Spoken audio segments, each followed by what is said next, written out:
3, Lexi Lama. Foul on Lexi Lama, center junior, number 33. And Lexi will come out. 5 minutes remaining here. And 52-17, a shot for three, no good. A whistle, Watkins will go to the basket now. And she's going to shoot two. Non-shooting foul after the foul on Lama, but now we got a foul on 20, Caitlin Tucker. And this will be a two-shot foul for number 11, guard strong forward junior, 5'10", Alexa Watkins, Bruce. That's her third foul also on Tucker. It's what now? Her fourth foul? Third foul. And we're even at 5-5 on fouls in the second half. 53-17 makes it 54-17. She make her free throws? Yes. Both of them were good. Just wanted to clarify and make sure. 54-17. Coming up on 4 minutes remaining in regulation. This team is phenomenal. Look at them play defense. Down the stretch on defense. Here comes Sharp. Sharp steals it away. Look at Washington to Eves. Poetry in motion. Basket. Wow. One is a foul. The team is feeling it down the stretch. Fouls on number 10, Sydney Holland for the Wildcats. And basketed one. Now a three-point play for the power forward 5'10" junior, Delaney Eves. And here's a team now that's up 56-17, and they're still running. They're still getting after it. What an opportunity. And they'll make it a three-point play. How about that? Wow. 32, Delaney Eves. It's now a 40-point game, which means the clock will run down without stopping. That's unless right. the referee calls for a timeout. The clock will run down in succession all the way to the end, unless they can break this 40-point barrier that they're down. And right now it's 40. 57-17. Clayton steamrolling their way into the tournament championship. It looks like it's going to be a battle between Comets and Warriors. Clayton and East Wake.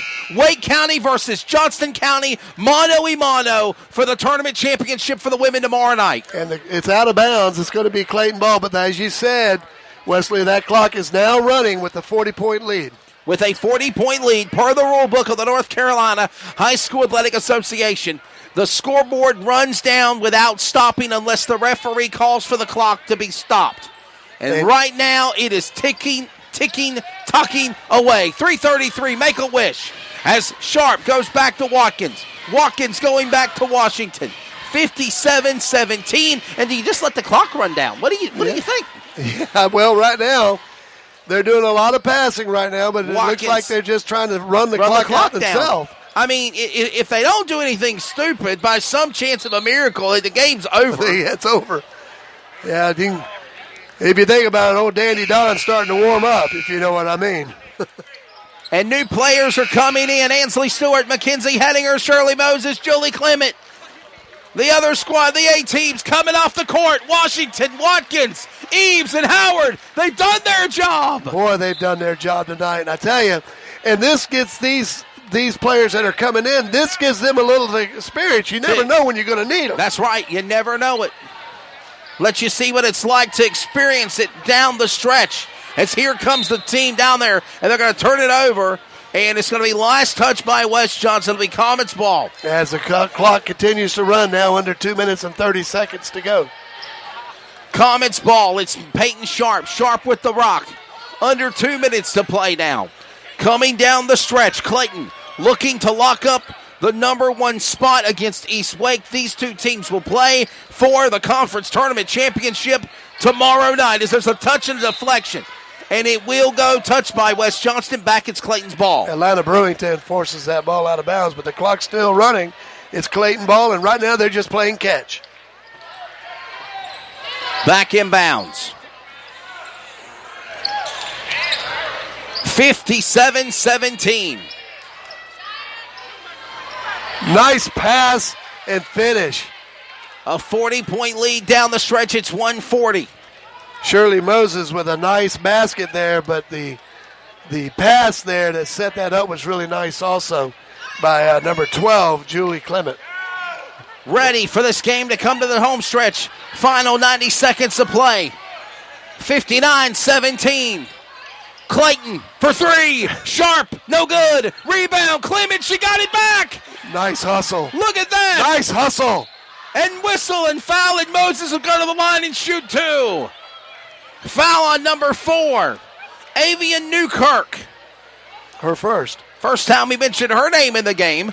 As number 10, Arian Fletcher, and 14, Caroline Laffler are coming in as subs as Moses makes her shot. And we're under a minute to play, running the clock down. Remember, leading over 40 points, the clock goes down without stopping it unless the referee calls for an official timeout on his own. This ball game is about to be in the books, Bruce Barrett, as Moses makes it 2 for 2 at the free throw.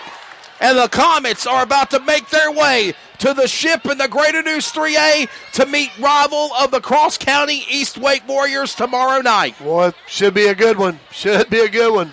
Opportunity for three, no good. Rebound coming back by McDougal. Now gets it back to Brewington. Final 10 seconds of play. West Johnston with the ball.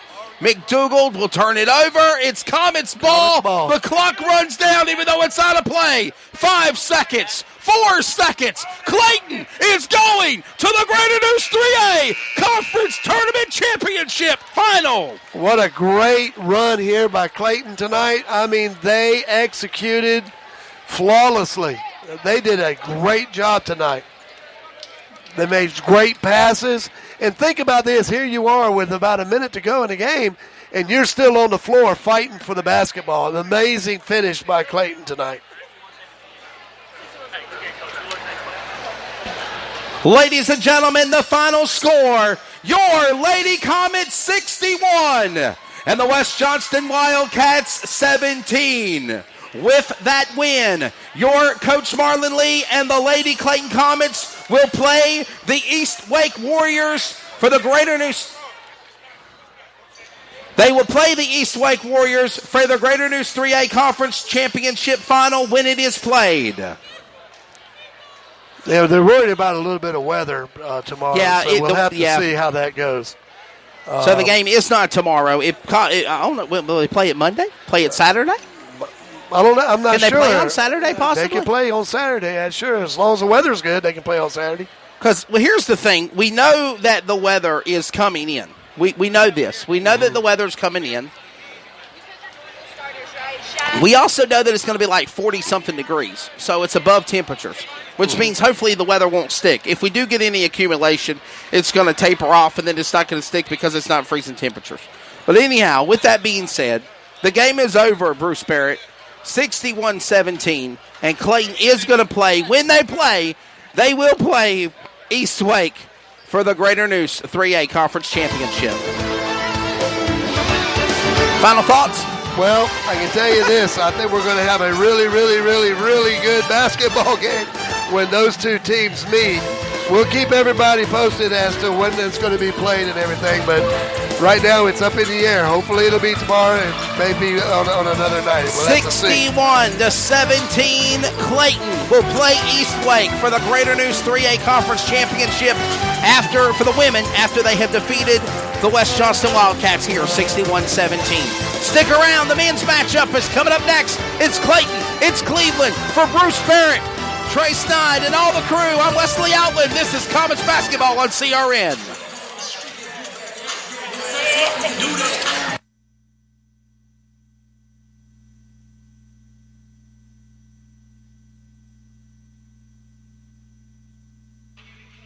The following is a presentation of the CRN Sports Network, solely for the private, non-commercial use of our listening audience. Any publication, reproduction, retransmission without the express written consent of the Raleigh Firebirds and CRN Sports Network and the Basketball League is restricted and prohibited. Follow us online at crnsports.org.